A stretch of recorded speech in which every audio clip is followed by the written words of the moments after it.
Hi friends, welcome back. ఈరోజు మనం ఫీల్డ్కి ఘనజీవామృతాన్ని ప్రిపేర్ చేద్దాం. సో ఆ ప్రిపరేషన్కి కావాల్సిన ఇంగ్రీడియంట్స్ ఏంటో చూద్దాం.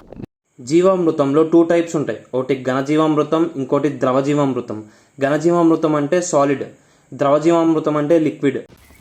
ఒక ఎకర్కి దాదాపుగా 200 kgs ఆఫ్ ఘనజీవామృతం రిక్వైర్ అవుతుంది.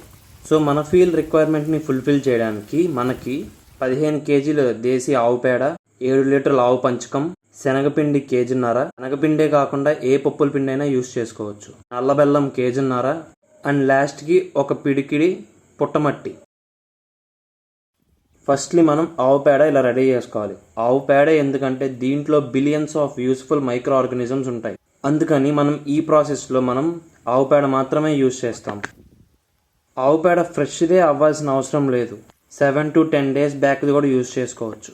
ఆవు పంచకం యాడ్ చేసుకుందాం. ఆవు పంచకంలో కూడా చాలా యూస్ఫుల్ మైక్రో ఆర్గానిజమ్స్ ఉంటాయి. ఇది ఎంత ఓల్డ్ అయితే అంత మంచిది.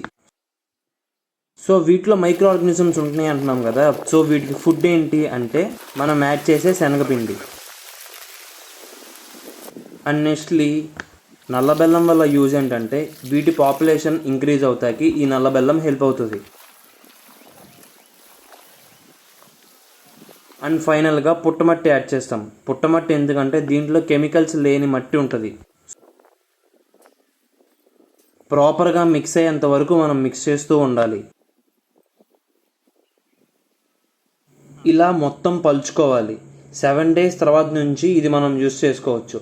డైలీ ఎయిర్కి ఎక్స్పోజ్ అయ్యేలాగా రొటేట్ చేస్తూ ఉండాలి.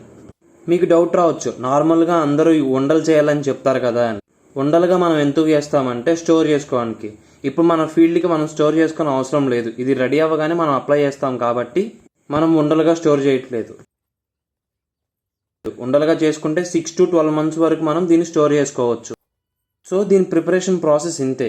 కాకపోతే దీనివల్ల యూజెస్ చాలా ఉంటాయి. అవేంటో చూద్దాం. ఇది మనం ఫీల్డ్ ప్రిపరేషన్ అప్పుడు యూజ్ చేసుకుంటాం. దీనివల్ల యూజెస్ ఏంటో చూద్దాం. సాయిల్లో ఉన్న యూస్ఫుల్ మైక్రో ఆర్గానిజమ్స్ని ఇంక్రీజ్ చేస్తుంది. తద్వారా సాయిల్ ఫర్టిలిటీ బాగా పెరుగుతుంది.